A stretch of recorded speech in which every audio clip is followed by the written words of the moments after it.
Hello and welcome to the Unofficial Controller Podcast, your weekly gaming podcast, episode 92. Has the Switch killed the handheld gaming market? With me, George, as always, joined by Bobby. Original Sega Game Gear to my dirty and unresponsive quick shot supervision. How is it going, Bobby? Oh, good. It's going really good. Excellent. Well, before we let's give everyone a rundown of how things are going to go. New and old listeners. Obviously, coming up, we've got some news in there. There's smattering of every franchise and format you can possibly imagine. So stay tuned if you're a fan of PC gaming, or maybe not. Obviously, the feature this week is Has the Switch killed the handheld gaming market? Let's face it, that's a topic that seems to have elicited a very emotional response from you listeners. So we'll pick through your comments. Then, as always, the big man, the real deal, screams down Fifth from Maine, pops the trunk, and we have a look at the new releases for this week. Then, at the very end of the show, I asked Bobby what he's hoping to play, but the show cannot, and I mean will not begin until Odders grip tight on that battery-drained Atari Lynx that you're staring blankly at the screen at, waiting for some sort of religious vision to appear in, as I asked Bobby, what have you been playing? So it's been like a busy week, but I'm probably at the point where I can finish all the storylines for Cyberpunk. Yeah. And I'll have that platinum probably this week. Wow. Yeah, the story just gets better and better. So now I'm trying to figure out what story I want the platinum to pop on, because I feel like, oh my God, each story is going to be amazing. I know. So it's going to be like, I'm going to try to pick my least favorite one and do that one first, and then try to see what else is out there. I just love this game. It's phenomenal. I have to agree. It's a game of now you've got it working on your machine properly. I'm going to go out on a limb and say it's a game of, at times, outstanding graphical beauty. It's a little barren for a futuristic mega city. But even for obviously a late PlayStation 4, Xbox One release, I would say some of the ideas and concepts have gone for graphically are astounding. We've stomped that mud hole dry, I would say, in terms of like, I wish there was more to do. I wish I didn't have to walk past a million restaurants to get a meal. I wish, I could go to a bar and drink. I wish I could maybe even partake in buying brain dances. I was thinking the other day, that'd be a great way to weave in a less, because multiplayer is obviously like bang, bang, running around a room using the game's combat mechanics to do some shooty, bang, bang. Imagine if multiplayer was you go into a room and you buy brain dances, which is 30-second clips of other players' activities in the world of Cyberpunk. So that'd be awesome. You can just see what someone does in V's flat, or what someone does out on the street, or when they're driving their car, or if they did like a shootout with a gang. You can actually witness how other players played it through the medium of buying a brain dance. Again, I don't know why I do podcasts when I should be making games for a living. Maybe you really should. To be fair, based on what they cranked out to this point, that was probably like landing Buzz Aldrin on the moon. And see, I didn't give Neil the props, although I kind of did there. But, I feel Buzz needs a little bit more. And that other guy, I don't even know who his name is. Me neither. Does it matter? I mean, no, it doesn't matter. Eva has no idea what was happening, but she sat down to watch it, just to sit down. Yeah. She saw me play it, and she was like, "Can you move the chair over?" So I moved the chair over so she could see better. She was hooked. I had no idea where I even was. The Unofficial Controller Podcast scale of whether a game is good, as if it can entrap Eva as she walks by. Yeah. Cyberpunk entrapped Eva, therefore registering a high 8 to 9 percentile. It's almost, I think she heard Keanu Reeves' voice and was curious as to what I was playing. And then she sat down and then she started to watch it. She was interested.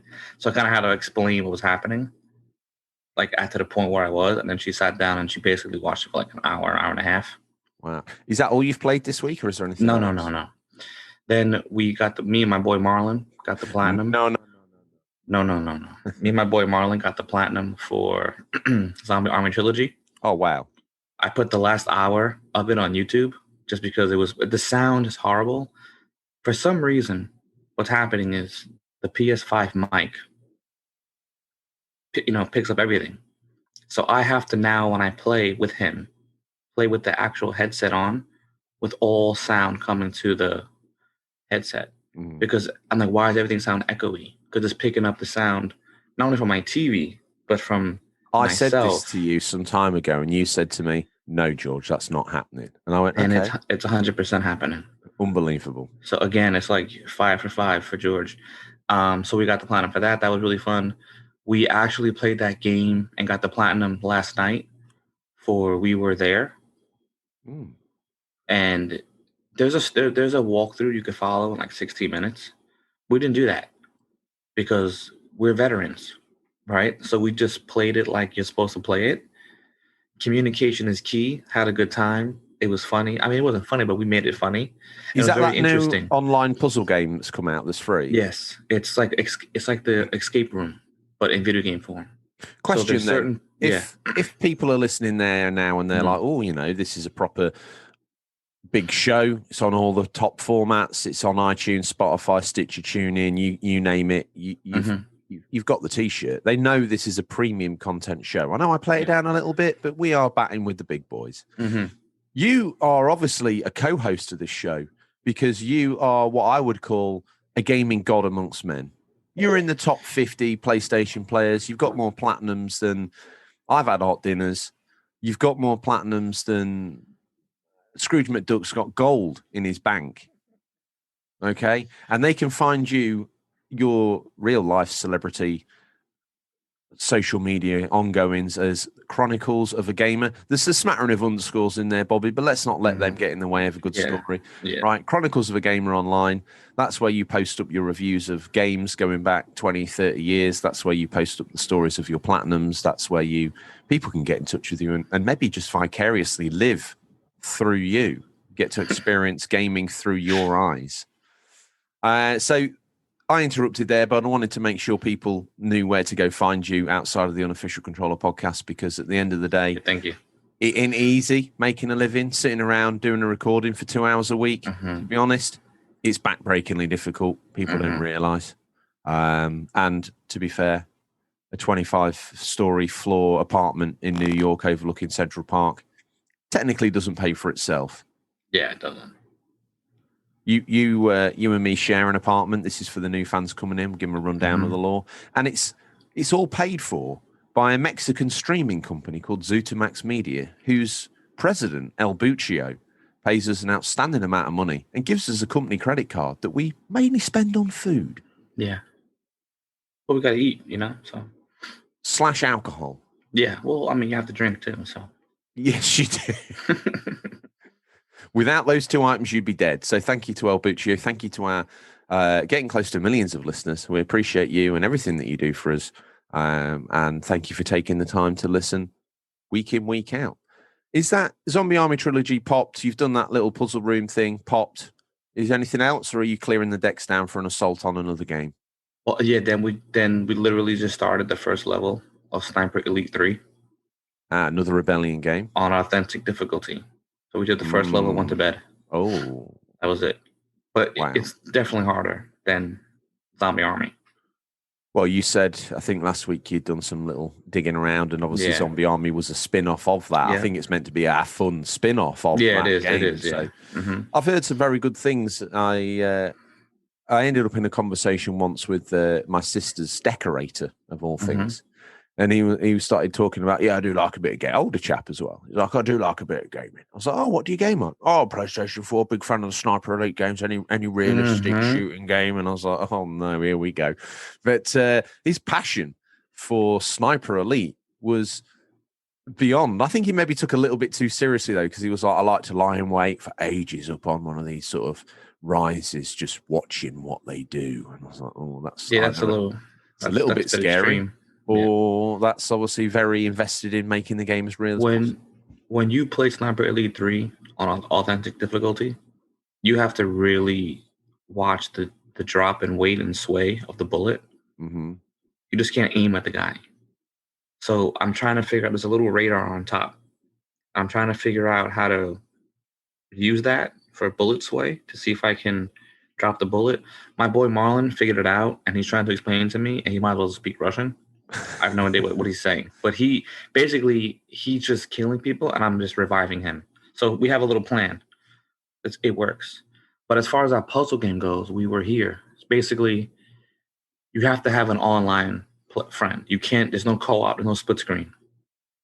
Okay, and you have to play the game twice because one's for the explorer, one's for the librarian. So basically, if you're the librarian, you're in a big room, and then your friend's the explorer, and he has to go out and do certain things. So he has to explain to you what he's seeing, what's happening, and then you in that big room have to pick up a map, have to pick up a book, or there's a bulletin board of things. So he has to tell you what's happening. You have to read it off to him so he can get out to the next room. That's actually quite cool. And it really is. Like, okay, graphically, who cares, right? It's the most basic Unity put together. But again, it's the gameplay that's cool because you really have to communicate. So me and Marlon, we're like best friends. So we were saying stuff hilarious, and how I knew how he is. We figured things out differently from other people. But if you're playing with somebody for the first time, it'd be very intriguing how you guys are trying to figure stuff out. I thought it was pretty cool. And then we switched off, and then I was the explorer, and he was a librarian. Yeah. But then it's like you kind of know what to do. But the puzzles do change, just not, they don't change so much. No. That's yeah, so it's pretty interesting. If you're interested in it, I mean, it's free. I don't know about Xbox, but it's a 4-year-old game apparently, or a 3-year-old game. So it's very, very interesting. Yeah. That's a nice range of games. Yeah, for the first time in a week, I played like 4 games. Nice. What about you? What are you doing? Shoot me now, please, because at the beginning of the week last week, it might have been after the show, I started musing on the idea of there's been some games over the last 5 years that have launched and had very troubled launches, and I thought to myself, what game launched and had a troubled life, embryonic phase? I know what I'll do. I'll order Mass Effect Andromeda off of Amazon. Very cheap, £6-ish, I think it was, delivered. Arrived, plugged it in, downloaded the latest patch. Obviously, I think they only did one patch as well. Now, that game was bugged with T-poses, glitches. It was a bit of a mess. And for the most part, 98% of it, from my experience so far, has been sorted. Now, if this game hadn't been called Mass Effect, I think it would have gone down way better. But because it was called Mass Effect, it had high expectations. It's set between the stories of 1 and 2. They build these arcs and send them off to, literally, it takes 600 years to get there. You wake out of cryo sleep and you've got to go and figure out what's going on. I actually have been quite enjoying it. It's quite boring sometimes, but the universe is interesting. The characters are kind of interesting. And the dialogue trees and the romance trees are very obvious. Before it was a little bit more sort of nuanced. It wasn't screamingly obvious, but this is a little bit more so. It's also been built with a Frostbite engine, which is what they use for FIFA and EA use for a lot of their main games. Now, my only slight gripe with it is that everybody looks like a character out of FIFA story mode. So there's lots of very styled hair and I didn't want to create a character. I just went straight. I always just go straight in, especially in Mass Effect, with whatever they give you. Like the Commander Shepard you see on the back of the box, that's who I want to play as. The guy on the back of this Mass Effect Andromeda box, that's who I want to play as. Just select and go. Just let me play. And normally as well, the story's a bit more interesting that way because your name is spoken and it all just works nicer. And I'm not overly invested in seeing a digital version of myself run around a future version of the Andromeda galaxy. Not really. I don't mind playing as a character. I don't watch Star Wars and go, this would be better if his name was George. So yeah, I've been playing that. I've also been playing a Don't Nod game called Remember Me. Don't know if you've played it. Came out. I've heard of it though. In PS3. I would imagine it's a $1, £1 game these days. And graphically, it looks good compared to games that come out now. I'm not kidding you. It looks fantastic. It's on rails, so it can afford to be a little bit more graphically interesting than some more open worldy games. But I don't have an issue with it. It's got like climbing sections in it where the sections are sort of highlighted for you. It's set in the future. You've had your memory wiped. You're trying to work out who you are, so to speak, and piece these things together. It's got an interesting fight mechanic as well, where you create the combos yourself. But I feel like the controls are sort of a little bit laggy in a way, and I feel like I'm really holding down the buttons. But it does give you, when it all works and you get the combos nailed, because there's one combo where you can regain health. So on the PlayStation, for example, you normally start your combos with square. But if you want to regain health, it starts with triangle. So it's triangle, square, triangle. Whereas if you're just doing a straight combo, you can be square, square, square, triangle, square, whatever it is. Whatever you've invented, you mix it up. And they're called pressons in the game. But yeah, it's a curious little game. It's maybe even a bit of a curiosity, really, that's been a little bit forgotten. But would I say it's a hidden gem? Yeah, possibly so. I've also been playing a bit more PS2, Lord of the Rings, The Third Age. I won't bore everybody too much with that. But I did pick up off eBay. Totally fake. Absolutely fake as all hell. But it looks good. And it looks good because I've got this. I decided I normally use a cable extender because back in the day, consoles had very short cables because they expected you to sit about maybe 2 foot away from your screen. So I normally use a cable extender for the PS2. And I was browsing eBay and I found this third-party pad, but it said Sony on it, and it had all the correct buttons, not fake like triangles or X's or whatnot. And it's like a Bluetooth pad, I presume. So I thought, get that. It works perfectly, and and it is great. The writing on it, Sony. It's done exactly. If you put them side by side, you wouldn't know. Underneath, there's a little place. Send me a link. I will. Underneath, awesome. There's a little place where you can put 2 AA AAA batteries in, and there's a little on-off switch on the front. The shell isn't pressed together completely brilliantly, but to be honest, to hold, to use, to play with, it's absolutely fine. And it doesn't look like a quick shot 5000, with all the normal sort of gregarious fast shoot buttons and turbo and all that.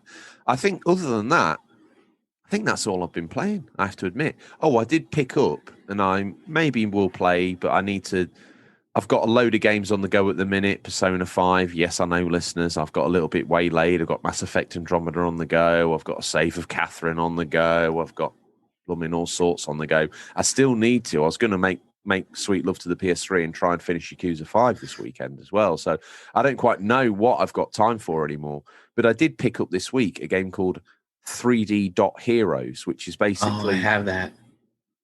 From Software did basically turned Zelda for the NES 3D with these wonderful pixel art graphics, and I implore everyone to go check it out on YouTube now to get an idea of what I'm talking about, because probably my description isn't giving it the eloquence that it deserves, because the music's on point, the graphics are on point. Super hard to.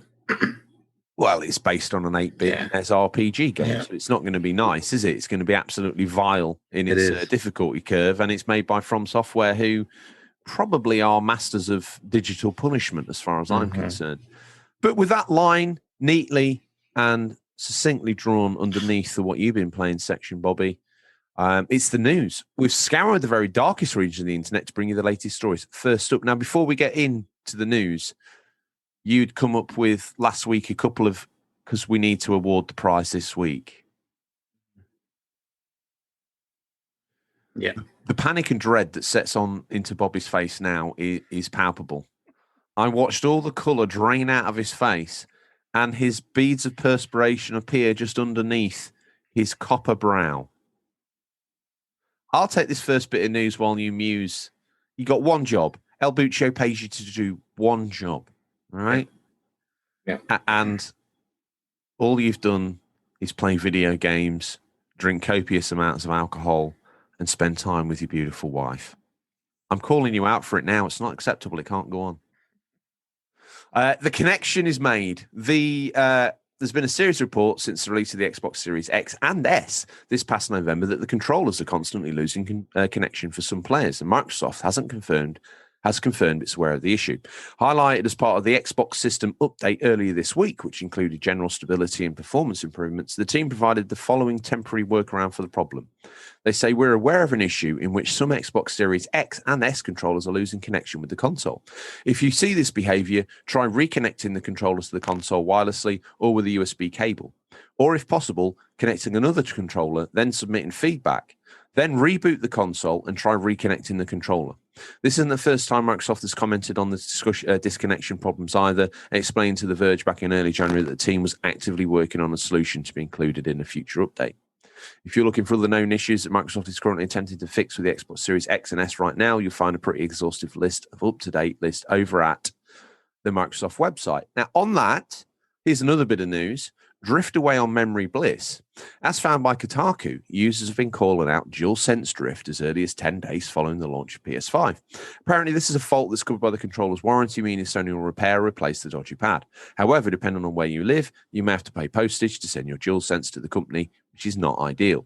If you've not heard of the term drift in relation to controllers before, it refers to an issue where the pad detects an input on the sticks when there isn't one. For example, the camera panning around in first-person shooter without even touching the right stick. Obviously, the PS5's controller isn't the only one dealing with drift. Any controller with analog sticks is potentially sensitive to this, the most notorious example being the infamous Nintendo Switch Joy-Cons. Still, it's a frustrating flaw. If it happens to you and not what you expect from and it's not what you'd expect from a brand new console, have you had this trouble with your DualSense? Let us know in the Discord. Now, two controller issues there, Bobby, both brought themselves to the fore, and I thought that's a very interesting that they're both having some sort of a waggle here. Let's talk about this. I have experienced drift on the PS5 DualSense, but only in one game. And I believe it's an issue with the game because I think it's something that affects everyone that's been playing it to some degree. It's Cyberpunk. Yeah, me too. Sometimes it just to the left. Yeah, or my character would start walking forward. And it's like, what are you doing that for? And you'd cancel it and it would stop. And I was like, oh, no, don't tell me I've got drift on this new controller. No, please. Also, no. I noticed only in Cyberpunk, L2s, you zoom in. Mm-hmm. So sometimes it goes in L. When I get off the bike, it goes in L2 mode and I can't run or do anything. I have to hit L2 to zoom back out. How strange. Only in Cyberpunk. Because yeah, no, agreed. The only time I've experienced is in Cyberpunk, but this was happening 10 days following the launch. So was it in Cyberpunk they're having these problems? I'd imagine not, because looking at the thread on Reddit, it's a continuous. It's been on all sorts of different games. Because I'm playing Sniper Elite, and that's how you aim L2. I don't aim by myself; it doesn't pop up. But in Cyberpunk, I'll zoom in without hitting it. So it's definitely Cyberpunk. I don't think it's my controller. And then the Xbox connection disconnection issues. This was the first time I've been aware of the DualSense issues. I've heard it mentioned a couple of times in passing. This is the first time I've heard about this Xbox connection issue and thought it's strange. Batteries. Apparently not. They're working on a fix, whatever that is. I don't know what it is, and they've got a bit of a workaround here where you play the hokey cokey with a USB cable. By the sound of it. A hokey cokey is an old school British dance where you all gather around in a circle and put your legs in and out. What do you call it? The hokey cokey. We call it the hokey pokey over here in America. You do the hokey pokey and you turn around? Yeah. That's what it's all about? Yep. Okay, you call it pokey things here. The hokey pokey. I'm serious. Wow, okay. Well, I learn something new every day, as do you. So hopefully those issues go away. I've had to plug my DualSense in to update the firmware on the controller in the past. Every now and then, it's happened twice. It's like, you need to update your DualSense. You plug it in, it does. I'm on another show sometimes called the Aikido Cast. And on there, I said, why don't they just make it so the dead zone on these controllers is larger? We never had this problem on the PlayStation 4 and 3 had a larger dead zone. So those controllers were probably absolutely worn out. But because the dead zone was larger, it had more room for it to have a little bit of movement on the stick before this became a recurring issue. So to me... Well, why don't they just make wired controllers? Wired? I love wired. I don't. Bro, if you're playing and it's wired, it's going to be the most spot-on movement you're ever going to get. Mate, if they would make a wired controller, I buy a wired controller. I buy one wireless and one wired. Just so you know, again, every week for a man with more platinums than I've got IQ, okay, you do know you can buy wired controllers, don't you? For the PS5? I'm sure you can use the PS4 wired controller by Hori if you really wanted to. Does PS4 wired controller? Hang on a minute. El Buccio. Yeah, it's George from the Unofficial Controller Podcast. Yeah, I don't know if this is working out for me. No, he doesn't even know that you can get wired controllers for the PS. No, I know how many platinums he's got, El Buccio. I know that. I know, but platinums obviously doesn't indicate gaming IQ. No, I think he's listening. I've got to go. Next bit of news, that's why records exist. According to data analysis firm Ampere, as per Games Industry, total PlayStation 5 sales could almost double by the end of March 2021. Right now, the current gen console is around 4 million mark. That's sold through to consumers, not retailers. But thanks to supply shortages and the various knock-on effects of the coronavirus pandemic, the PS5 has been unable to surpass the record set by its predecessor, the PS4, although it's on par. However, Sony's system is still outperforming the Series X and Series S, which are reportedly lagging just behind the numbers posted by Xbox One, which was 2.9 million within the same launch period. Microsoft is also having to deal with some severe supply constraints, of course, but the data suggests that the PS5 could be pulling away by some distance, if not for the unprecedented circumstances that surround it. It's been an undeniably strange start to the new console generation, but with the PS5 clearly in high demand, we don't think Sony will worry too much about its current position once things get back to relative normality. Hopefully sooner rather than later. It'll be interesting to see how sales take shape. Now, I have a PS5. I'm trying to get hold of a Series S, finding it very, very difficult. I'm surprised that, I'll be honest, I'm surprised that Sony's managed to sell as many as they have. I find when I read that, that's why I put it in the news. When I read that, I was like, is that right? Because PlayStation 5 can find one. is scarier than a unicorn. And the same for X and S. And I honestly thought that they'd have thrown a lot of weight behind getting a load of Series S's ready for launch because it's an easy pickup system. So at 2.9, I think over 2.9 is a fantastic result. PlayStation 5's 4 million, I just couldn't believe it. I actually thought it would be level pegging, to be fair, based on people not being able to get a PS5. They'll just go and get a Series S or X because, you know, people want something new, and if they can't get that new thing, they'll get the other new thing. So I was surprised by these numbers. I'm also surprised that either one of them is able to sell that many millions of units with the scarcity of them. I kicked myself. Maybe I should have, but you know, the Xbox Series S isn't just for me. You know, it isn't. Well, I mean, eventually it'll happen. Like, I'm in no rush right now. I'm still not going to pay $800 for it on eBay. No, definitely not. Well, I'd like to imagine that if Sony and Microsoft come back into the market, instead of just dribs and drabs, if they save some up and then just swamp the market with 1 million units in each territory, which would be incredible, the scalpers are going to end up roaring their eyes out, and that would be a nice result, wouldn't it? It would be, because then the scalpers would have systems they can't sell for twice the amount of money. Perfection. It'd be nice if they came back and then did a $50 price drop as well. See, if I was a game company, I'd make everything limited for a certain amount of time, and then once I'm nearing the end of limited run, boom, just release them regular and trick the scalpers. Yes, and just have a different cover art. Okay, so who cares? Flip it. No, you know what? Also, on the same box I just sold you, flip the cover art, and now you have the scalpers limited edition cover art with only the white backing.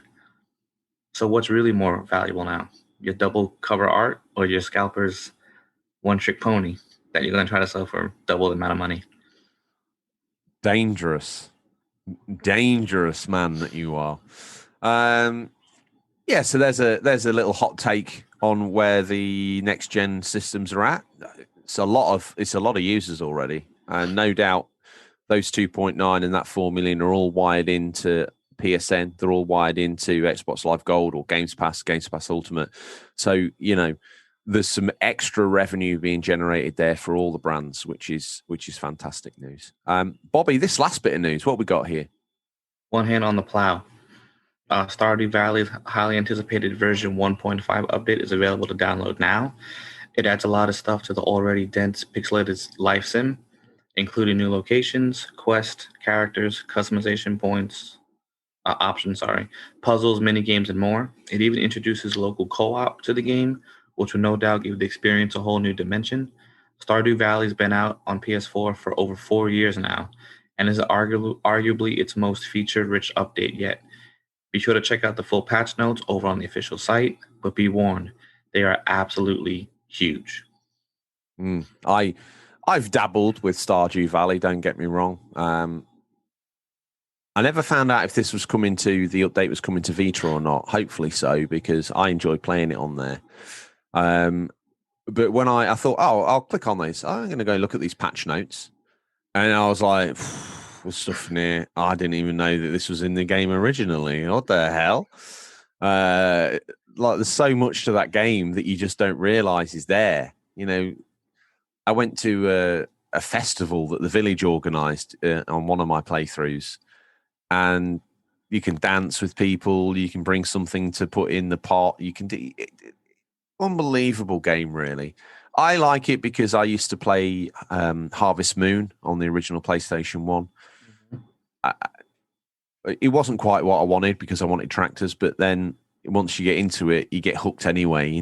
It's a fantastic bit of kit and thoroughly enjoyable. I look to you now, almost like Neanderthal man looks up to his god. And I ask you, Bobby, have you pulled the winners out the hat now, friend? Yeah. Who have we got? Discord champion, Mr. Pumpkin. I mean, he's been all over it, really. Mr. Pumpkin, congratulations. You've won yourself an unofficial controller mug. So reach out to me with your address and I shall send you a mug post-haste. Classic album art version. So, yeah, very exclusive. Very, very limited edition. Who's the comment of the week, of the month prize winner? I'm going to have to say C. Pliskin, because he basically wrote a novel. He's like that makes him a 2-time world champion. Yeah. I mean, I had a backup just in case. I'm not sure if he won. I don't remember. But he's every week, right? He gives us a very in-depth comment. He does. And actually, do you know what? It's the comments prize is based on standard of comment, and it's in there. Let's it makes us think. It makes us think. Or we also talk about his comment. So look, it's on air. It's been transmitted now, Bobby. We're locked in. We're locked in. C. Pliskin, reach out to us. Let us know which piece of art. If you're listening now thinking, wait, I'm going to win, or wait, how did I not win? Well, every week we put up on Instagram and Twitter a place where you can comment on the feature of the week. This week it's did the Switch kill the handheld gaming market? So you can go there and you can leave your thoughts for us to read out, incorporate, and respond to on the show. Also, we do a Discord. It's free for everybody. And the person who upholds the Discord values the best, i.e. the unofficial controller way, being nice, being a good egg, generally just being a decent human being. If you go on the Discord, you stand a chance of winning an unofficial controller podcast mug. If you like collecting limited gaming stuff, then if you're not in the Discord vowing for one of these mugs, you're going to be left on the fence, friend. So get in the Discord. It's free. You'll meet a load of new friends. There's a squad up section. There's a section where you can post your gaming pickups. There's a section where you can post your own reviews of games, be it a hidden gem or a new game that you've picked up or one that's maybe been overlooked by people that you think, actually, do you know what? Everyone needs to play this. There's a section in there where you can show us what you're eating for tea that night based off of when I used to do the YouTube streams about a year ago. I used to ask people what their treaties were. Now, all of a sudden, we have a culinary delight section in the Discord. Screenshot section. Yeah, there's a section where you can show people the gaming, either your gaming art or something crazy that happened to you in a game, and you managed to catch a picture of it. There's a section in there where you can share links to music. So if you're listening to an album, you've got your jam on, you might be playing a game, you've got Spotify on your console, and you're like, that was amazing, let me tell everybody about it. Or even in-game music. I'm not even fussed. And to be honest with you, I've already forgotten half of the topic forums, but they're my favorite places to go. If you're ever in the Discord and you see the Unofficial Controller album art pop up as an emoji, that's me saying, I like this. More of this. Good human. Bobby is on there. I'm UC George in the Discord, and Bobby is, quite frustratingly, because that was one of the things El Buccio brought up in the phone comment, is has he changed his name to UC Bobby yet? I was like, no, he's still Chronicles of a Gamer. Yeah, I know, El Buccio. It's fine. It's fine. It's fine. No, it's okay. No, I know it's not okay. So if you want to get involved in the community, it's never been easier, and it's never been freer, because it is absolutely £0, 0 pence to get involved in this show. And by getting involved, you throw your hat in the ring to win a prize. So, C. Pliskin, reach out to us. Let us know which art you want to choose from Adam's page, because all the art is drawn by the wonderful Comic Pictures, a.k.a. Adam the Artist. So, Comic Pictures 79 on Etsy. No, it's just Comic Pictures, no space on Etsy. That's how you find him. And let us know. And if you want to browse his works and pick one up for yourself, obviously you have to pay. But if you comment on the show, you might win something for free. There's all sorts of geek art on there. Also, we have a Redbubble shop, which some of you have found and experienced, where you can go and buy. You can get the Unofficial Controller logo on a pillow. You can get the unofficial. Which Mr. Graham C has done. Mr. Graham C, we need to do something for that man. Mr. Graham C's got every single possible combination of Unofficial Controller podcast merch you can possibly imagine. He's got the pen, he's got the pad, he's got the pillow, he's got the mug, he's got the water bottle, he's got the mouse mat, he's got everything on there that you can get. He's even got the Unofficial Controller. Well, it's the sort of thing you find in your mother's bottom sock drawer. That's all I can say. He's got the Unofficial Controller version of that. There's nothing you can't get the logo on. Bobby, with that all said and done, congratulations to the winners, commiserations to everybody else, but keep trying, because you never know. Bobby's random selection process may pull you out the hat at some point in time. I say random selection process. We do like to put some thought and effort into picking out the person that we choose. So, and if you're thinking my comment didn't make it on air, let me first of all say to you, I might not read out every comment on air. I might not respond to every comment on Discord, but let me tell you now, I read every single thing that you do. And I look every single thing that people post on the page and everything that gets said on Twitter about the show. I mean, we're not that active on there, but we're definitely active on Instagram and we're definitely active on Discord. But don't be under any illusions that we don't read everything, and we appreciate everything that you do. With all that said and done, how would the collected masses get in touch with us? Let us know that we've missed something in the news. Let's face it, as always, we've probably missed the hottest piece of news this week. Or maybe they've got an opinion or take on the news that we missed, Bobby. How would they do that? They could reach us at Twitter or Instagram at unofficialcontrollerpodcast.com. They can email us at questions@unofficialcontrollerpodcast.com, or they can go onto any of the pages, hit the link tree, and follow us there on the Discord, follow us the YouTube channel that we have, hit the links to the Instagram, links to the Twitter, links to everything. A linky in the badinky, as I said last week, Bobby. Linky to the badinky. Well, that's that done. And now we're moving on to the feature, which this week has elicited an emotional response from quite a lot of people. There's a whole wave of new listeners that have reached out to get in contact with us, so we thank them for that, and you'll get your clap. One of the things, if you reach out and the first time you get on air, you get a special clap from me and Bobby, a new listener clap. So at the end of it, I'm going to be suing El Buccio for repetitive strain injury. This week's feature Has the Switch killed the handheld market? As a boy growing up, you could get handheld of all sorts. You could get a Game & Watch, you could get a Game Boy, you could get an Atari Lynx, you could get a Game Gear. You could get all sorts of third-party ones like the QuickShot Supervision I mentioned at the top of the show. Quite why you'd want that, I don't even know. But some people might, okay? There's the Neo Geo Pocket. Then Sony entered the market with the PSP and its follow-up, the Vita. But to be honest with you, none of them survived the onslaught of Nintendo's stranglehold of the handheld market. Now, with the Switch, they moved away from a normal home console and moved towards a console that you could take on the go and play at home. Now, I was musing the other day, does this mean for anyone else to even step into the market, they need to build a machine that's an equal to the Switch? They kind of do.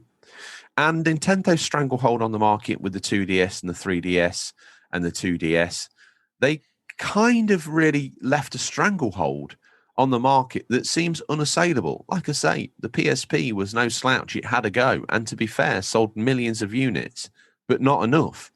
The Vita, technically on paper, and as you well know, I'm a lover of the Vita and an inhabitant of Vita Island because Vita means life, Bobby. Vita means life. Even it, I had reasons. Its proprietary memory cards held it back. Yada, yada, yada, yada, yada. I don't need to go on. Sony practically killed that before it was even born. An embryonic baby, pretty much thrown in the bin. But has the Switch killed the handheld market? You've reached out and we've been swamped by listener comments. So if your comment didn't make the show, we humbly apologize. But like I say, we've read everything, okay? But sometimes we can't fit everybody in. And in a week like this, we're going to try and squeeze as many people in as possible. I would normally do a little feature piece at the beginning. I don't think we've got time. So without further ado, Bobby, over on Twitter, a trio of new listeners with some good comments. The first one out the bag, who've we got? Andy Waldron 4. He's a new listener. What does he have to say? He says Nintendo will always lead in the handheld market. I don't believe its competitors had any grasp on the market. PSP were mainly full games ported to handheld. Yeah, I mean, agreed. I don't quite know where that's going, but thanks for reaching out, Andy. The PSP, they were more sort of bigger boy games, really knocked down from the PS2 to the PSP. Well, that's a game I was playing. I was playing Siphon, of course. As bizarre as ever, I took a PSP to bed and started playing Siphon Filter Dark Mirror. Do you know what holds the PSP back, which they obviously solved with the Vita? It's the lack of dual analogs. Because I was moving with the left thumbstick, the little nub analog controller on the PSP, and I was aiming with the cross buttons, so circle, X, square, and triangle. Yeah. And it was first of all, it was difficult, but then as I got more into it, it became easy. But it means I was walking past bad guys just shooting 4 foot above their heads and things, and it was like, oh, this is a bit messy. Yeah, a bit much. But I've got to applaud their way of trying to, because a lot of the time, up until the PSP era, we were getting a lot of games on the DS and the Game Boy Advance that were just sort of like just throwaway. Yeah. Whereas the PSP was trying to make something a little bit more mature, I would say. If I'd have been still traveling the world then, a PSP would have been it certainly was a far more elegant solution than an original PS2 with a great big clunky screen attached to it. A PSP, I could have watched films on that because I used to use the PS2 for movies. I could have watched my UMDs on it. And to be fair, they've got enough UMDs for you to be well occupied. You got the Alien trilogy on there and all sorts of ramble. There's even series on there. I still collect UMDs. Don't laugh at me. Don't laugh at me. Don't laugh at me. Someone's got to collect something. It's either that or various celebrity habits that really aren't really for this show. So thank you, Andy. Up next, we've got another new listener, Matt Games, at Matt Games YT. He says, not at all. in response to our question, has the Switch killed the handheld market? He says, but its only competitors are the Chinese emulation consoles. What else is there unless you want a Vita, which are long out of production? Your only other option are things like the RK series or a Pocket Go, and they're a totally different market. Now, Bobby, you've got a Vita, but you've had it hacked, so you can play. It's your emulation station for the nation, as we would like to say. Emulation on the go seems to be a very current theme as we get through these comments. Mm-hmm. And not only do I have almost all the systems on there, I also have all the Vita games I could just download. If I don't like it, I just delete it. You are a filthy, filthy animal. I mean, I got the Vita because it was on sale. I don't ever play handhelds. I never had one growing up. I really don't care for them. But it has its use, I guess, on an airplane. Mm-hmm. Or at work if you're bored. Mm. Or like a long ride that you're not driving and your friends are boring. You can just put Vita on. Or Game Boy. Yeah, agreed. The Switch I've had for 2 years now. Mm-hmm. I think I played a handheld like 5 times. It's just for me, I just turn it on, boom. So for you, the Switch is a home console. It's barely a handheld. I mean, it's nice that I could, if I wanted to, and pick up and go and continue what I was doing. But I mean, I don't know. I think a Switch works if you may be a celebrity. You know, you're playing Switch at home, then your chauffeur turns up and you just pull it out the thing, you get in the car and you go to your gig and you're playing it backstage. I mean, if you're a gamer and your job is to travel everywhere, it's perfect, bro. Yeah. I can see why the appeal is. But I'd rather just play at home on the TV. But I do respect handheld. I think it's amazing. Yeah. I'm not knocking them. It's not for me. Okay. Well, there's another new listener reached out. Gaming Power. They're a new listener. What did they say, Bobby? I'm not sure if I understand the question. The Switch Lite is pure handheld offering now. Nintendo is the only company that's had long-term handheld success. The Switch didn't kill the competition. The Switch is a result of Nintendo's constant improvement of the concept over time. Interesting idea. Now, I agree with what he says.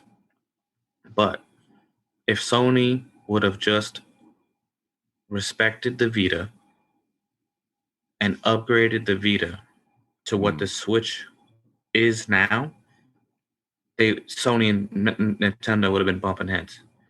Well, one thing because all they had to do was add two back buttons. Yeah.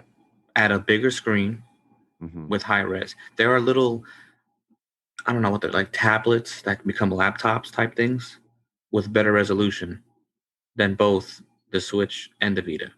My biggest gripe with the Vita was it kind of launched between PS3 and PS4, and the PS3 remote play was half baked. But the remote play on the PS4 is fantastic.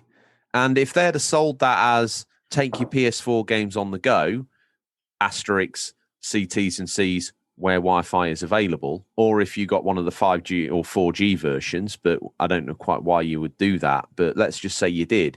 It's PlayStation 4 gaming on the go.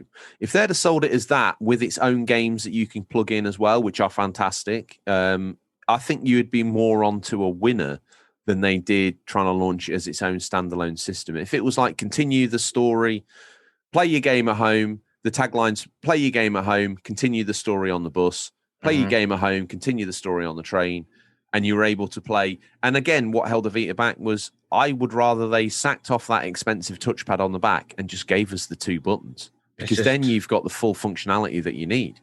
You can get a beautiful third-party handheld, thing for it, so you're comfortable. You got 2 back buttons. You have the games.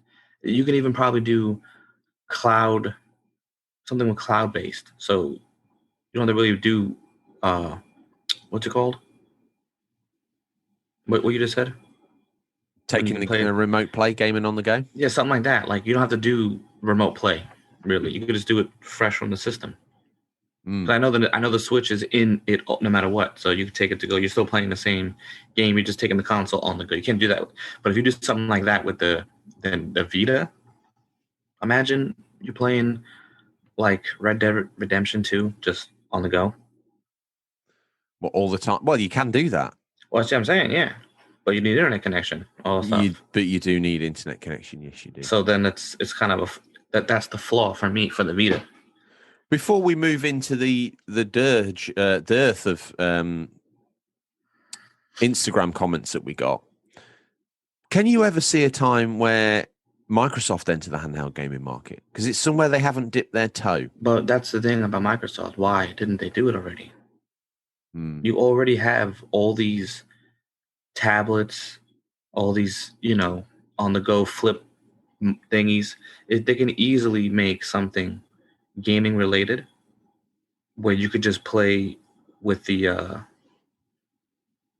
I mean, in a way they've got that, haven't they, with their cloud streaming service that they've got for the games, Yeah, but they can just Microsoft has so much money that another department can make just a handheld version that's of optimized. Xbox. That's not really just Xbox. You can also go online if you want with a touchscreen, and then you can add little. Oh, you want to add a USB? You want to add a keyboard? It's because it's already there. If they took just for the gamer, if they took an existing bit of tech and branded it Xbox and optimized it, it would be something special. Yeah, Nintendo would be in trouble. Nintendo would then have to figure out something else because your little Switch is not going to beat Microsoft. No way. Well, we'll let's see what happens. Watch this space. Here he is. I've got the sorest of throats. Like I say, I did another podcast yesterday. I seem to have just been on podcast week in, week out. I did the Trash Tapes podcast with Harvey and Johan the week before. I did their Watch Long the day before that. I think I did your show that week. My voice is no longer my own. I sound like last week we did 4 shows each. Yes, because you were. Tell me where they could find you precisely. Yeah, so I did my friend's podcast, Precisely Podcast. I was a special guest. Their podcast, they drink beer, talk about games. So as the show progresses, I get more and more drunk.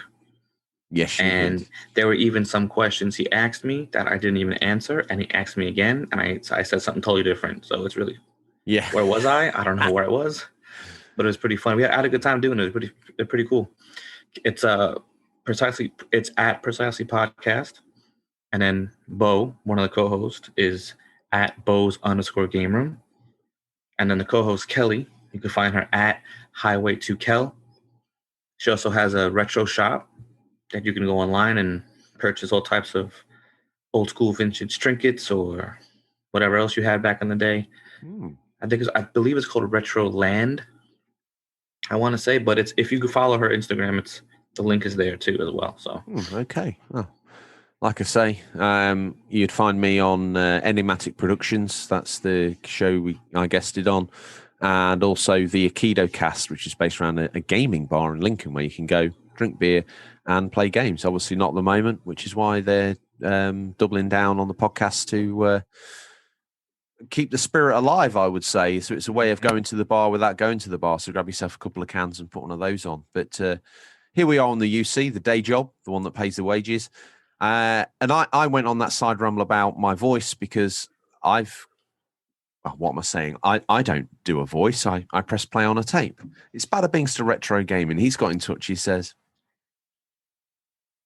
I've had a few different handheld in my past. My first memory, not including my Street Fighter 2 Tiger handheld, was a purple fluorescent GBC bundled with Pokemon Blue. But that my grandmama bought me, but from a game when I was young on her first and last visit to the UK. I invested in the Game Boy Advance SP. I used to love flipping that console, no pun intended, but yet again, all I did was play Pokemon. But my favorite had to be my Vita. In the words of George, Vita is alive.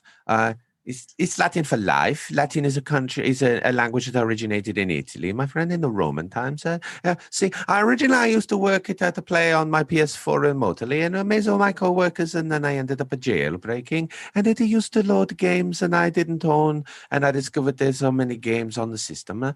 I also own a Switch. All I do is play a Pokemon on it, and the retro consoles.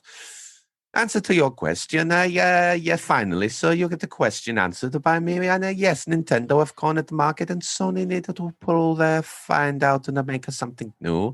Everybody stand for the Italian national anthem, sir, and sit down. Trophy emoji, sir. You are winner. I am winner. We all are winner here on the Unofficial Control Podcast, sir. And controller emoji, sir. Sounds like he's got a sore throat, but, I don't know what that's all about. He's normally he's normally an octave or two higher than that. Mm-hmm. I've had a few different handheld in my past, but I honestly feel that would be the death of me. What's he saying here? His grandma visited, first and last visit to the UK, and bought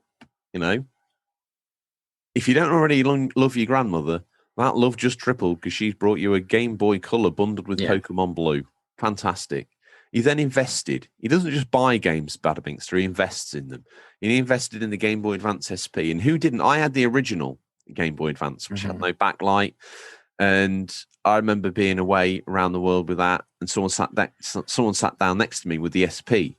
And I looked at it and they flipped it open. It was a tribal one. They flipped it open and the screen was backlit. And I was like, once again, George. I know my friend Adam had every accessory to the original Game Boy.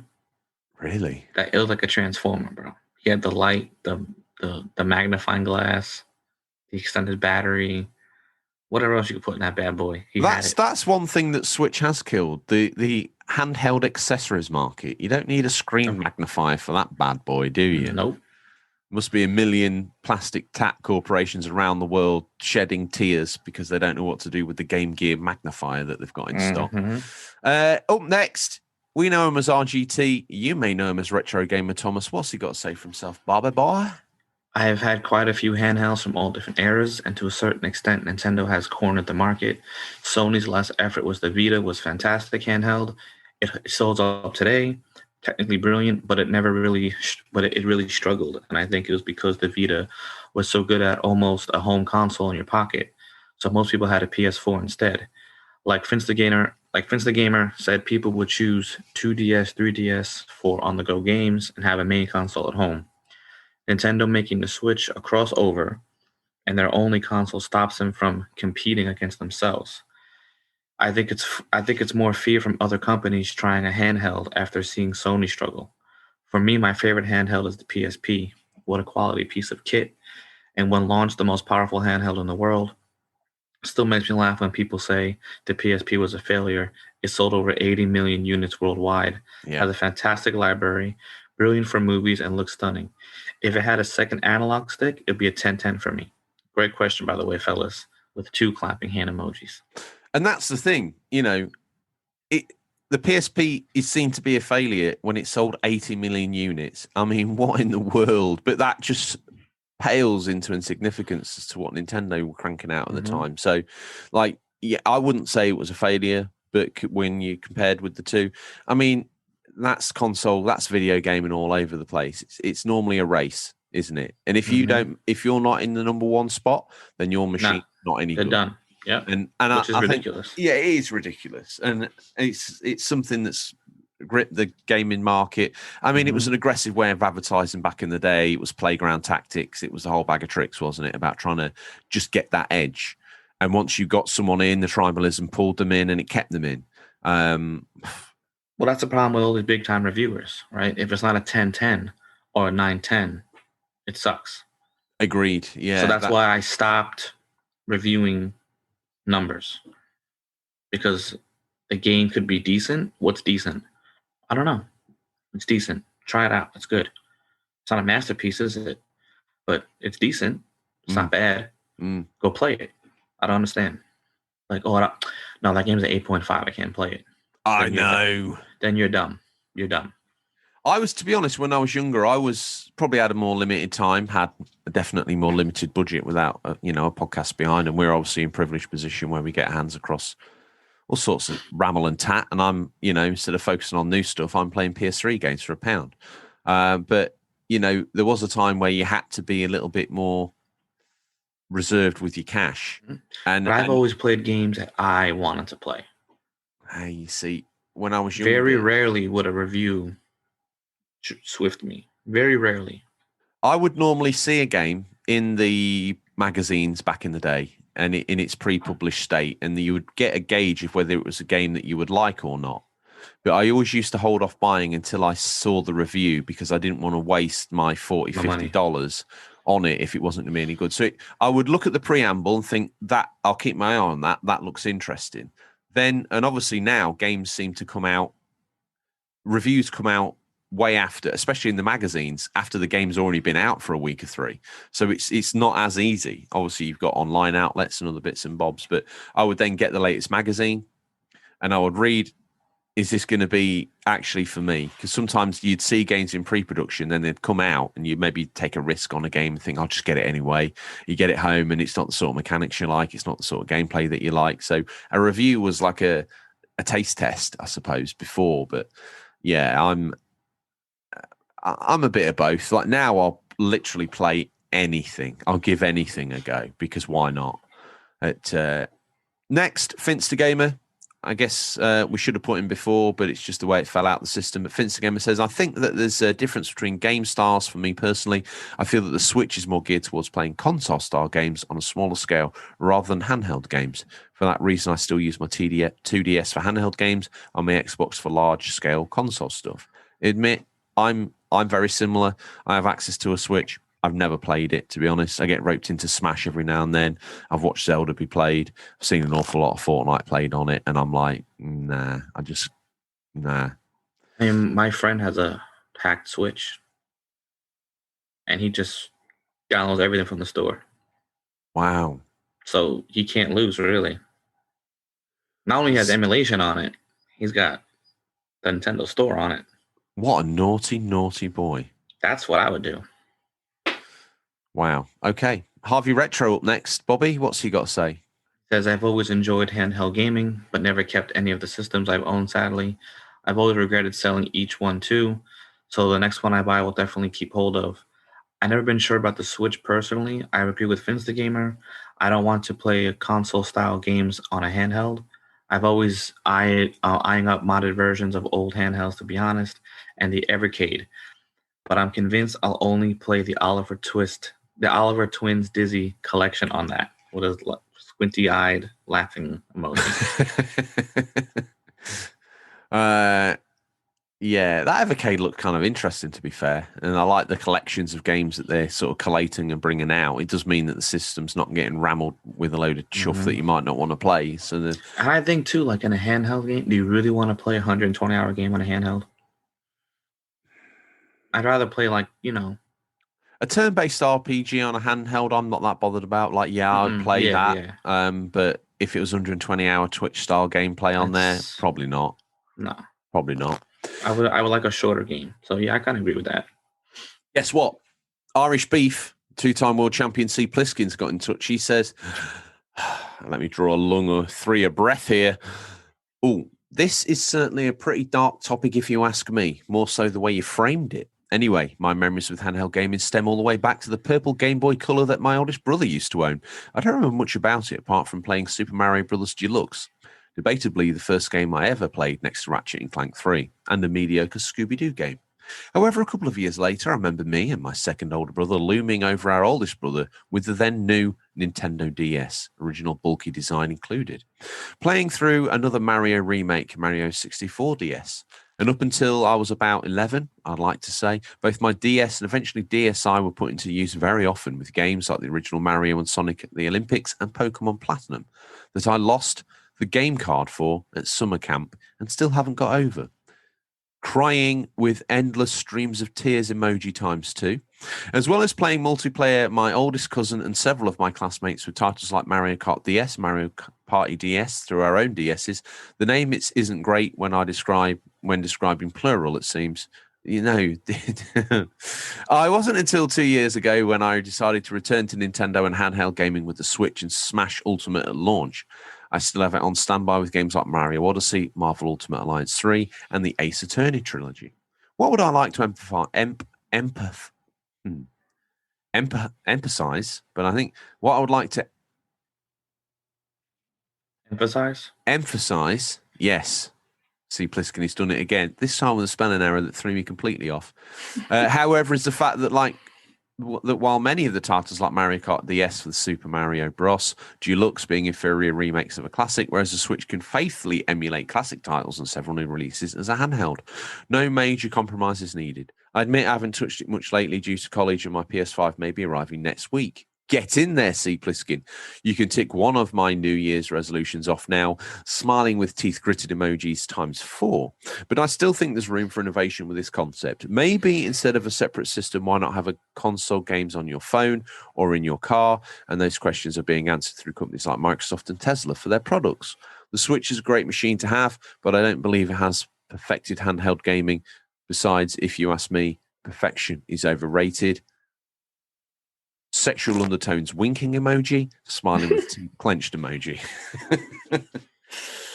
As always, there's plenty there to unpack, so we'll do it piece by piece. So he has a long and storied history with handhelds, possibly his first gaming experience, which probably predisposed him to that style of gaming from an early age. Sad times losing the DS card, but they are so small you could lose them anywhere. So no one can blame you in your childhood-like state for that. He's got a nice collection of games there with Smash Ultimate, Mario Odyssey, Marvel Ultimate Alliance 3, and the Ace Attorney trilogy on the Switch. I think that's a nice selection of pickups. No compromises needed with the Switch. Is that how they've managed to edge out the market, Bobby? It's just there is no compromise anymore, because obviously I've got a few games on the PS2 and PS3 that I've also got, this is looking through the lens of history, that I've also got on the PSP. Now, the PSP version, my God, it's like playing porridge covered in food dye compared to the PS2 or PS3 version, obviously. No compromises needed on the Switch, or at least it's a platform where a developer just makes a game and then you decide where you play it, either at home, on the toilet, on the job, not that kind of job, not what you were thinking, but what I'm thinking, and also in the dock at home on your HD TV. Yeah. Do you think to get into the market now, someone's going to have to just make a copycat? And if they make a copycat, they're not innovating, and they'll always constantly be then.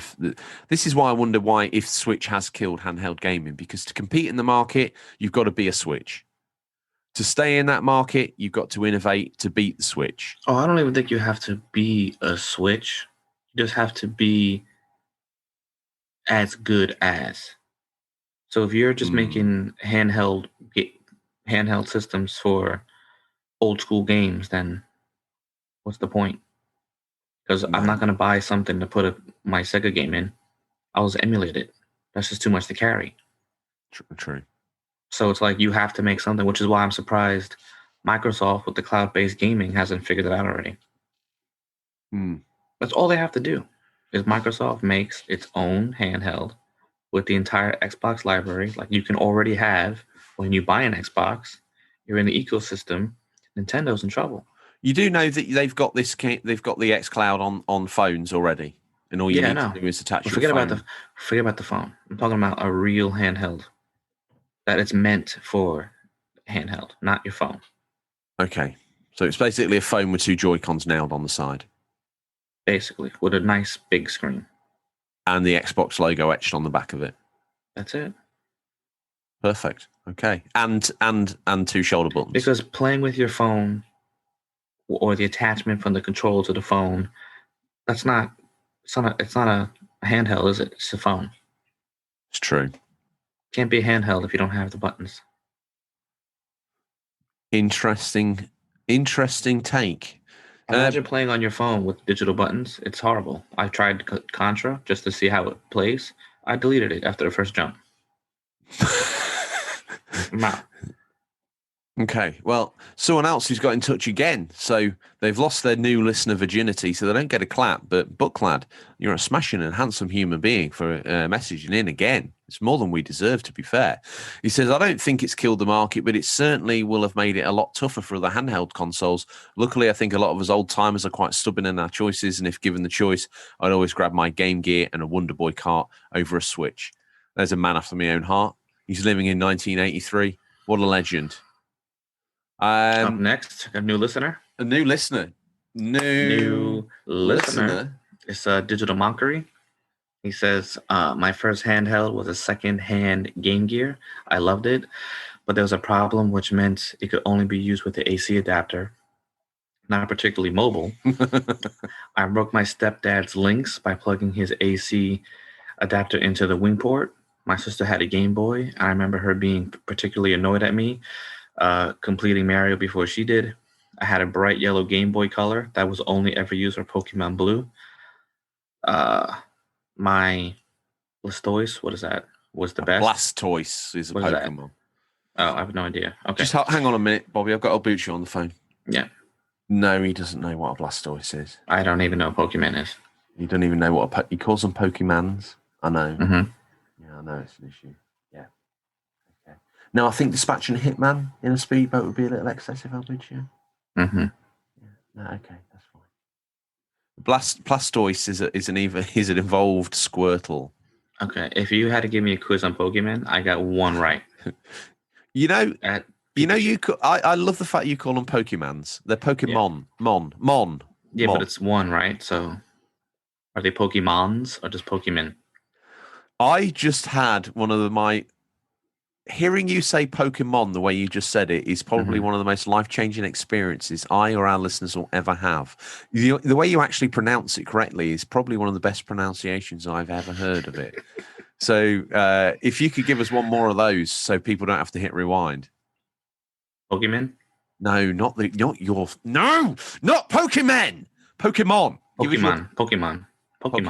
Pokemon. Emphasize the mon. Pokemon. Beautiful. Absolutely. Pokemon.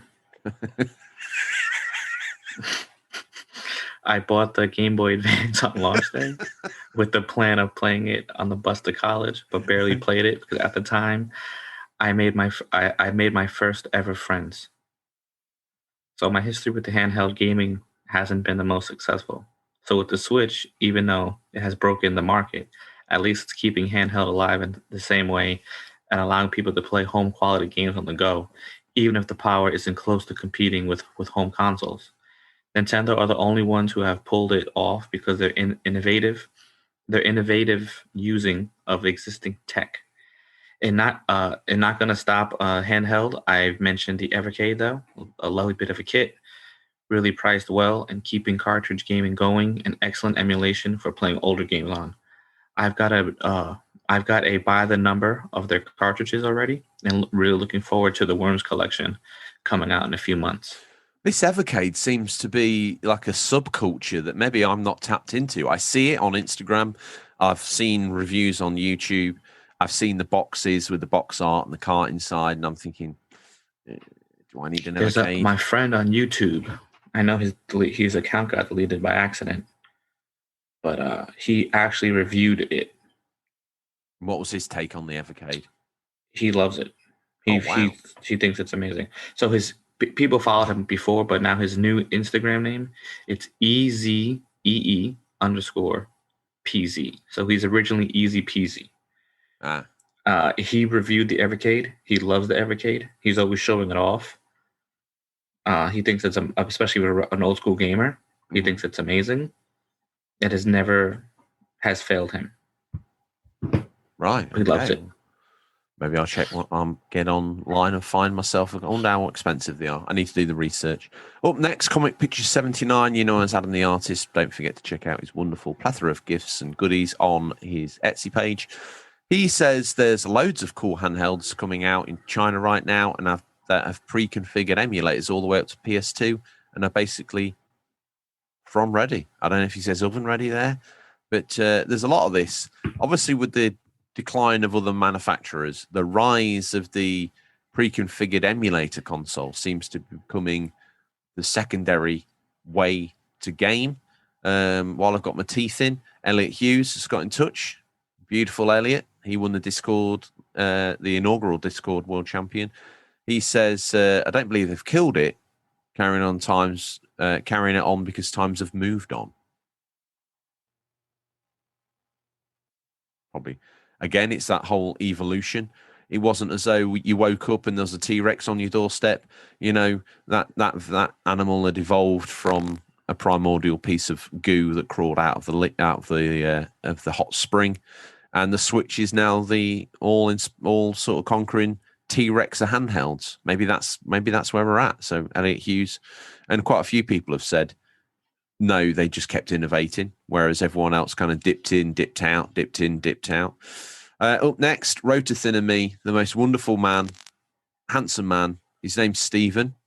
He says, in a nutshell, no. I just recently bought the 35th anniversary Super Mario Brothers game and watch. Fire emoji. Fire emoji. Now, that's something I saw a lot of maybe scalpers were getting those or collectors are getting those. They bought them, and there can be a watch or a clock on your bedside cabinet. There can be a gaming system. As an ode to being 35 years old, I think it's a nice tribute machine.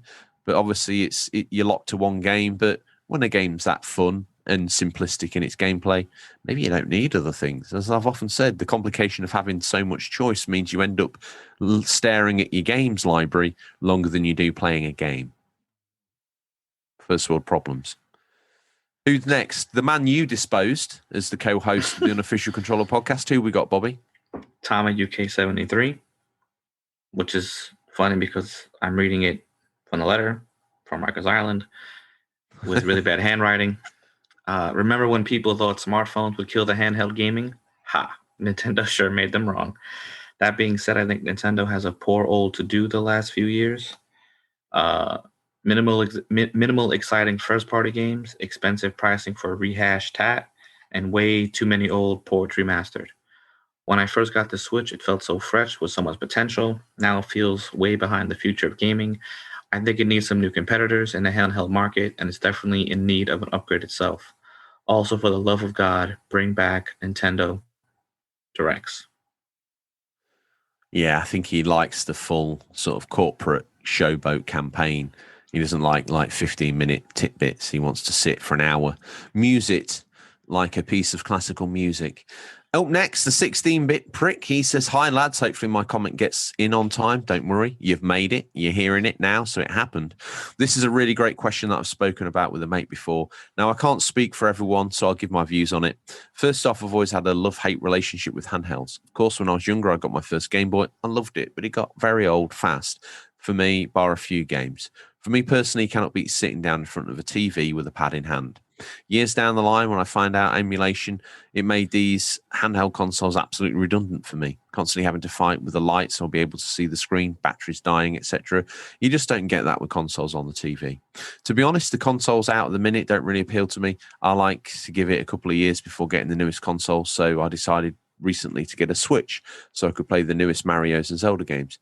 I've missed and I've got to say, as much as I'm loving the system itself, it'll be a console played on TV rather than handheld for me. I tried seeing what it would be like on the go, the D-pad, the pad in hand with the little stand in the back of the screen, and it just didn't do it for me. It just felt like a complete gimmick. Plus, the size of the screen itself isn't really that big. If I started Breath of the Wild and finished it while on the go, it wouldn't have given me the same wow factor it did whilst playing it blown on the big screen in the living room. So really, to answer the question, I think Nintendo have only really buggered the handheld industry for themselves by releasing an all-in-one system.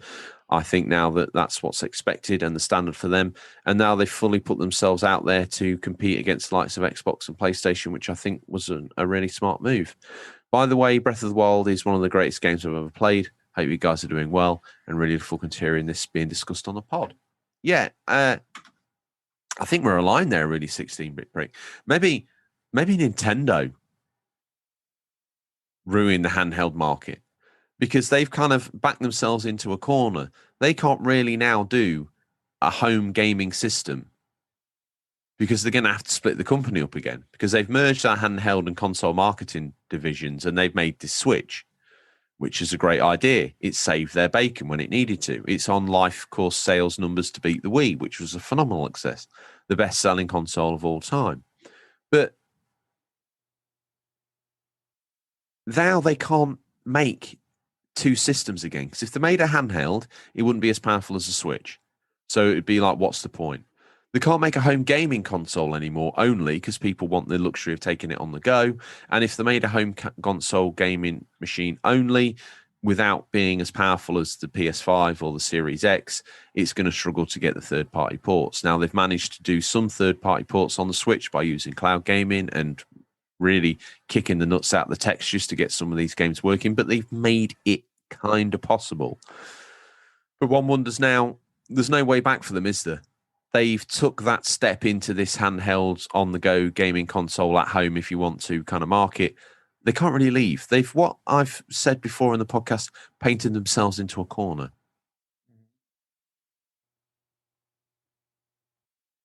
They did. Can you see them ever making just a standalone home console again? No. No. But what's the point? Why would you let this idea die? They've kind of leapt All on you it. do is just upgrade it and keep upgrading it. Do you think we'll see a Switch 2, or do you think they'll call it another name? Well, I mean, it's going to be switching, so it's called the Switch 2.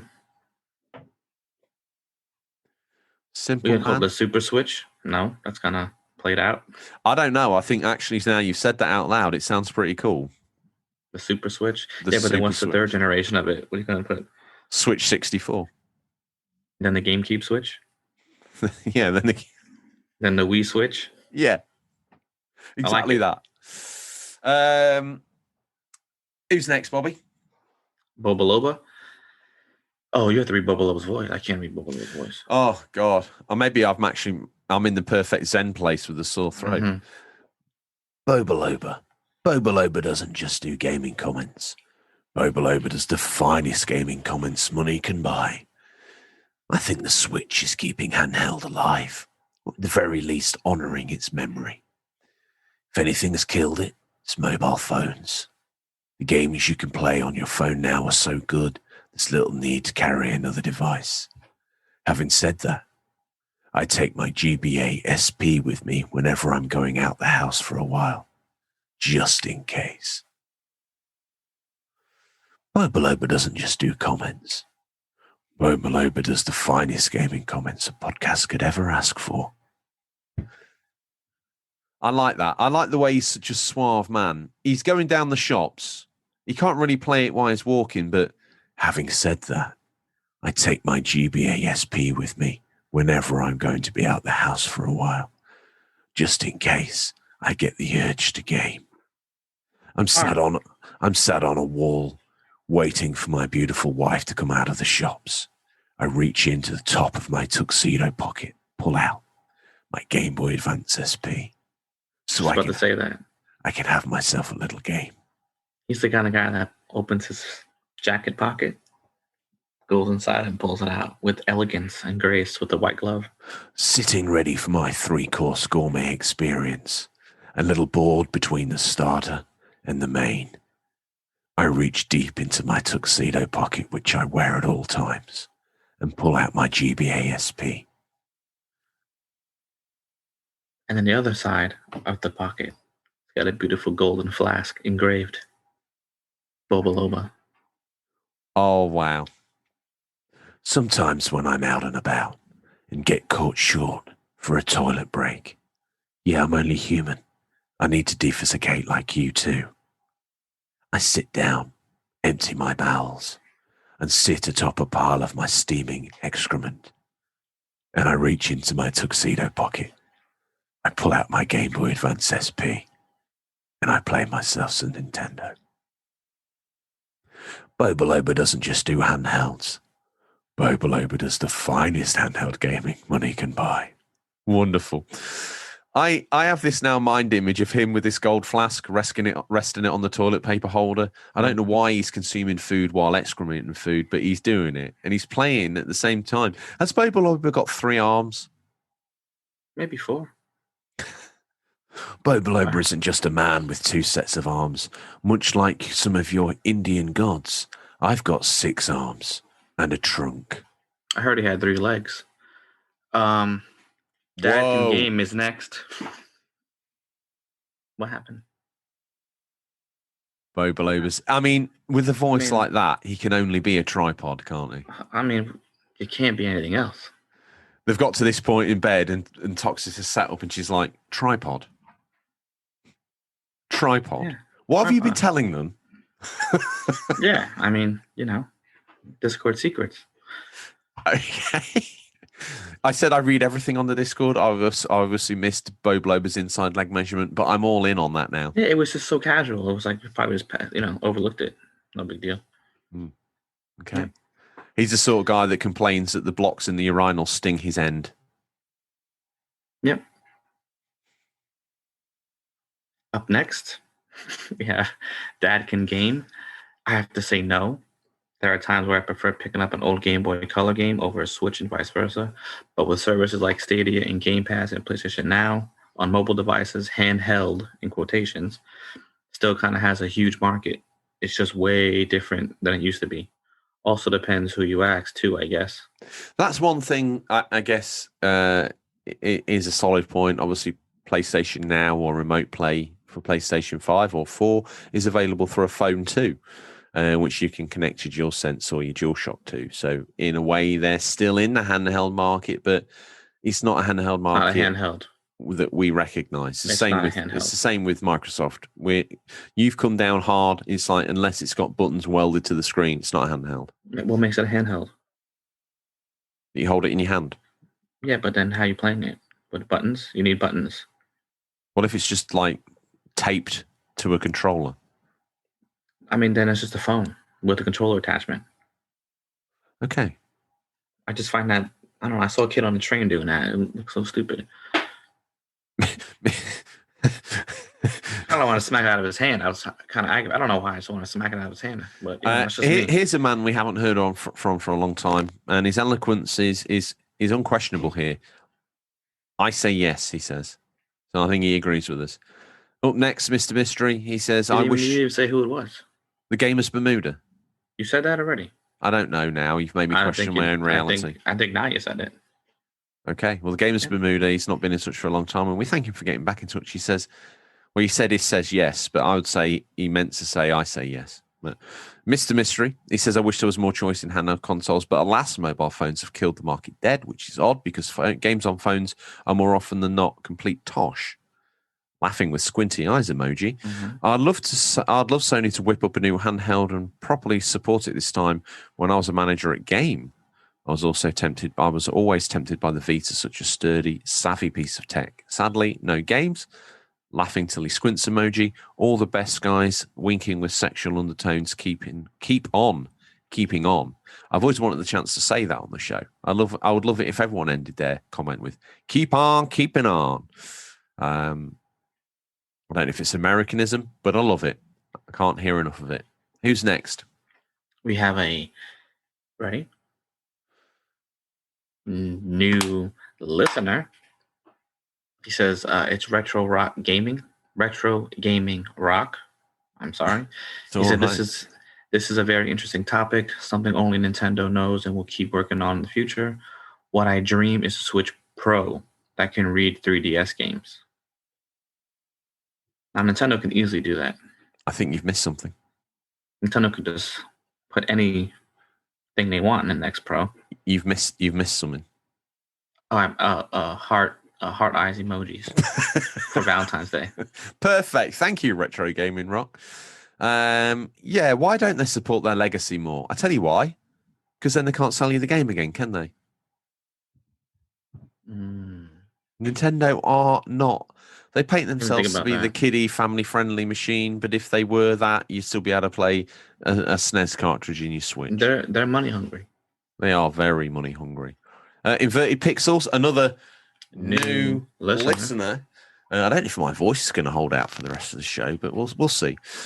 Mobile gaming is still great. It's still gaming. Not sure if it killed it since we all have smartphones, but does make for an interesting debate. Thank you. Deepak Gahil, he's another new listener. He says, I love the Switch, but calling it a handheld is one heck of a reach. Calling it a portable system is more realistic. He also responds to Miscellaneous Joe with, if anything, homebrew has kept them alive and thriving. I got a question. So if it's portable, Isn't it kind of handheld? Well, I guess not really, because you can pour it and put it on the table. Makes sense. I like it. Who's next? Miscellaneous Joe. What's he? He's a new listener. He says, Deepak Gahil, the authentic SNES experience would not be on a 3DS or a big screen, however. However, you can certainly enjoy it that way. Deepak Gahil, I can play literally any NES game on a 3DS and not feel as if I'm missing out on the SNES experience. If I want to play it on a big screen, SNES Mini Classic never fails. They probably have a little argument. Yeah, I think they were. Someone else who weighed in on it. It's Dare. New listener. I said his name. Literally, this is where I'm at. I'm trying to protect my voice, but to be honest, by doing it, I'm making it worse. Dare Gaming FH4 is a new listener. He says, I have a PS Vita and a Switch and a 2DS. He responds to Miscellaneous Joe's and Deepak Gahil. The authentic experience is not replaceable. Skimped on the true emoji, did a semicolon and a bracket, smiley. Up next, we got a new listener. Now, this guy sounds like Finster Gamer's nemesis. Yeah. What's his name? Vesta Gaming. No, Vinster. Instead of Vinster Gaming. Instead of Finster, this guy calls himself Vin, as in He is the Wario of Finster Gamer's Mario. Oh, wow. I want to see his mustache. He says, I think the mobile gaming with emulators and free apps killed the market. Nintendo adapted by making the Switch both handheld and a home console. Solid. Up next, we've got another Miscellaneous Joe. No. Oh. He's back. I'm kind of liking the argument now. Did the emulation destroy the older console market? Nope. Okay. These guys would do well to just get in the Discord, wouldn't they? Mm-hmm. Get a room. Up next, we got a new listener. Game Boy never died. It was great and evolved. Fire emoji. Do you know what? Up next, 91 shows, and this might be the show I'm struggling to finish, Bobby. I am literally in agony. We're going to pull through right now. Ready? Let's go. Let's blitz this. Up next, we got a new listener. Eddie Saunders 363 from the old abandoned 369 studios. Huh? You do realize half the handheads on there are Nintendo ones. Like the Switch is the predecessor to them. The PS Vita flopped before the Switch was released. Question mark. I think the picture that we threw a picture together just to promote conversation, really, on using the rather large unofficial controller console library that we have. Well, he's a new listener, so he'll have to listen to the previous episodes to understand. Yeah. Finally, we have another new listener, and his name is Tim Tom Harry. So maybe it's brothers, or maybe that's his actual name. I don't want a prize. I still use the DS, and I also have a Switch. What he doesn't realize is by commenting, he's put himself in frame for a prize, regardless. Yeah. I mean, what? So I think the takeaway from that is Switch did or didn't kill the handheld market, because I'm confused. I would say it has, but a lot of people there came up with counter arguments to say it hasn't. So what do you think, Bobby? You know what? I have no idea, but I'll tell you this. If people are saying, is the Switch even a handheld? Now, maybe in general, not the Switch killed the handheld market, but Nintendo got a stranglehold over it. Unless you just have the emulators or the Superboys or the other ones we said, like very niche handheld systems. I don't think they're ever going to die. No, agreed. I just think that Nintendo has a real stranglehold, especially if you're comparing the bigger boys. Sony doesn't have one. Xbox doesn't have one, but Nintendo does. Yeah. There is nothing else. No. You're not playing it. You're not playing anything else. Right? So this is Nintendo, Xbox, Sony. Who has a handheld? Only Nintendo. Done. Well, that was wrapped up in a pretty bow.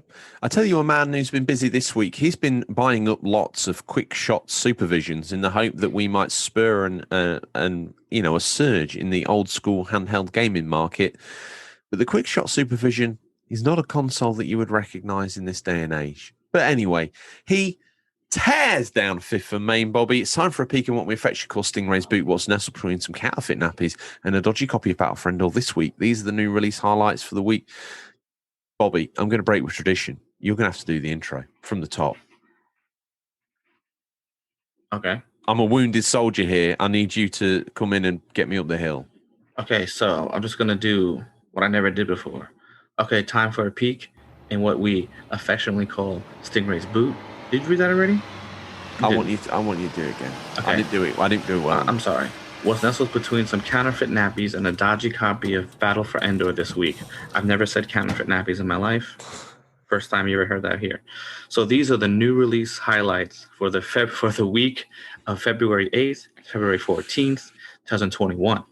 Listeners, these are out in digital or physical, or will be by the time this podcast is in your feed, but could also be region dependent. Now, I'm looking through the games. I have no idea what my mommy is. But you know what? It doesn't matter. I think the third one's your mummy.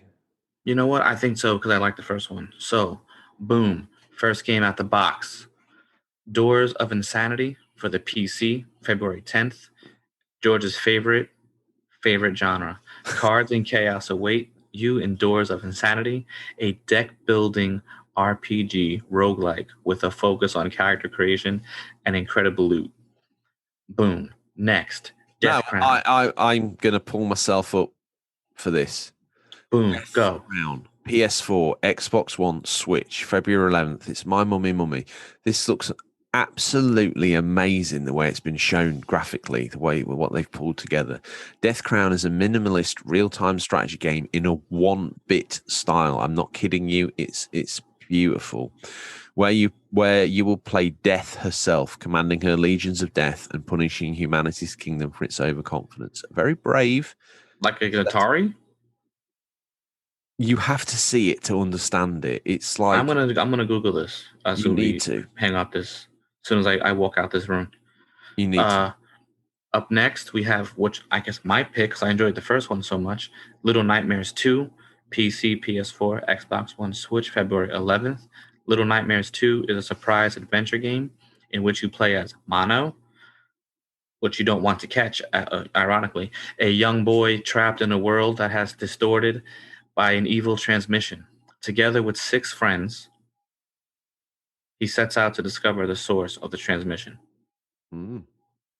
Interesting. All right. I'll do it, bro. I got your back. Okay. Boom. Summer Catchers, Switch, February 11th. Summer Catchers is an epic road trip experience of a lifetime. With your trusty wooden car, back in the Flintstones era, embark in a quest from the frozen north to distant lands full of mystery, strange creatures who are ready to help and stop you from completing your quest of finally seeing summer. That actually looks good. Now, this could be a play on words, you know? Maybe it's not just the season Summer. Maybe it's a person named Summer. We will never know until someone buys it. Boom. Next. Gun Gal returns. PC, Series X, Xbox One, and the Switch, February 12th. The infamous Ichi Rail shooter is back. Fight back with pheromones as girls throw themselves at you and to find true love in less than a day. Kind of like modern day Tinder. Discover a beautiful reimagined version of the first game of the series that never came to the West. Now, I thought this was going to be like a shooter. This is apparently like a love game. Beautiful. I don't even know. Get that for Valentine's Day, bro. Boom. Call them Pokey Boys. Up next, Rover Wars, Xbox One, February 12th. What if MOBAs and RTS games had a baby? Rover Wars combines resource management, farming, building, and strategy into intense tug-of-war. Fight in an interplanetary campaign and challenge your friends in the configurable battle mode. Rover Wars might be your gateway ticket into the strategy genre. Also, great marketing. MOBAs RTS had a baby. People are going to make babies basically tomorrow on Valentine's Day. Perfect. Boom. Every Nintendo boy's fantasy right here. Super Mario 3D World plus Bowser's Fury for the Switch, which I have been calling Browser for 34 years. 4 years ago, I really realized it was Bowser. I was saying browser. Eva smacked me in the head when I said that. So that's a little tidbit. Coming on February 12th, pre-order Super Mario World 3D. Power up, team up, power up, team up, one up to save the Sprixie Kingdom. Pounce and climb through dozens of colorful courses. Mario and his boys can use a variety of power-ups like the Super Bell, which grants cat-like abilities like climbing and scratching, pooping in a litter box. Team up with up to 3 players locally or online to reach the goal and see who can get a high score. Explore a seamless feline world in new Bowser's Fury adventure. Free roaming Super Mario gameplay takes a return in this brand new adventure. Bowser has become a gargantuan and lost all control. Explore Lake Labcat and its islands. Complete objectives to collect cat shrines and team up with Bowser Jr. to bring his big bad dad back to normal. If I didn't read that correctly, just watch out for Bowser's Islands wide attacks. Bam. That was beautiful. Before we let the mulleted legend leave, we need to pick a VHS out the boot. My choice this week is Star Trek the movie, The Search for Spock. Part 2. No, it's just called The Search for Spock. You do this, Kirk, you'll never sit the captain's chair again. Going warp drive in 3, 2, 1. Yeah, perfect. Mine, Slapshot, Paul Newman. Brilliant. Good choice. With that, the boot's down. He disappears. We've only got the money for one sound effect because we drank the budget for the rest of the show. Yeah. He's gone. He's disappears. I don't even know how. He basically transports like Star Trek to his next location. He only drives the car down Fifth of Main for us for the effect. Bobby, those that paid attention, right? Does he even drive down here, or does he just transcend down the road? Who knows? I like to think he transcends. I like it too. Listen, Odders has gripped tight hard on that Atari Lynx, and he's also given himself white finger. He's been clutching so hard on that, looking at the dead screen. And from it rose an apparition of the Unofficial Controller podcast. So all his dreams are answered. But those that paid attention, and he can relax his grip now and let the blood flow to the fingertips as I ask you what you hoping to play. Probably Slapper Elite 3. Just play that, and then Cyberpunk. Finish that game. That's really all I have going on. I'm going to do some Mass Effect Andromeda. I'm going to go away and make some honey and lemon tea for my throat, which I will gargle. I'm then going to play some Yakuza 5. I'm going to play some Mass Effect Andromeda. I'm going to take a walk, but other than that, I'm going to do literally nothing. I don't feel like moving. I feel like basically super gluing my backside to the sofa. Listen, bro, make your tea. All right, get little biscuits, snuggle up in a fleece blanket, put on some fuzzy socks, okay? And I know your girlfriend, because all girlfriends have those little face masks they put on. Bro, treat yourself, bro. I did it last night. Put one on, dude. Put one on. 20 minutes, let it soak. Get the moisture in there. Take it off. Beautiful, bro. You feel like a new person. Then sit back on the couch and chill. Fuzzy socks is a must. I'm going to actually take your health advice. Do it, bro. And that's what I'm going to do. Okay, well, with that all said and done, thank you as always. It's all we have time for this week, listeners. As always, thank you for your time. We look forward to the pleasure of speaking to you again next week. Until then, happy gaming. Remember, there's nothing wrong with being given the Unofficial Controller. It's what you do with it that counts. See you next week, Bobby. Peace out.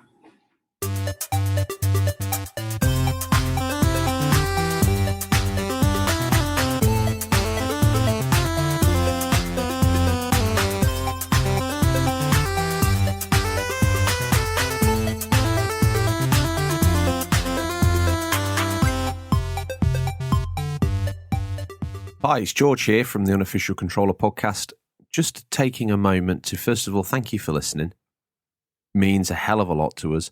Secondly, every week we bring you free content, the latest news, the new releases, a feature of note, normally something to do with games or gaming past, be it one of our history off documentaries or an insight into the industry itself, or how games have affected us as people. Well, yes, we incorporate you, listeners, into that. All we ask is that you drop a little comment on our post on social media and you can get featured on the show. Hey, do you know what? You may even win a prize. The only charge for this is £0, 0 pence, $0. That's right, no money. But all we ask is that you like, subscribe, and leave a review wherever you found this show. And if you're feeling a little bit cheeky, tell a friend, get them to do the same. We have a Discord that's free for you guys to all join in and get involved in. And the community on Instagram and Twitter is alive and thriving. So don't be a lonely gamer. Make yourself known. Thank you. And now it's time to begin this week's entertainment. Take care, guys.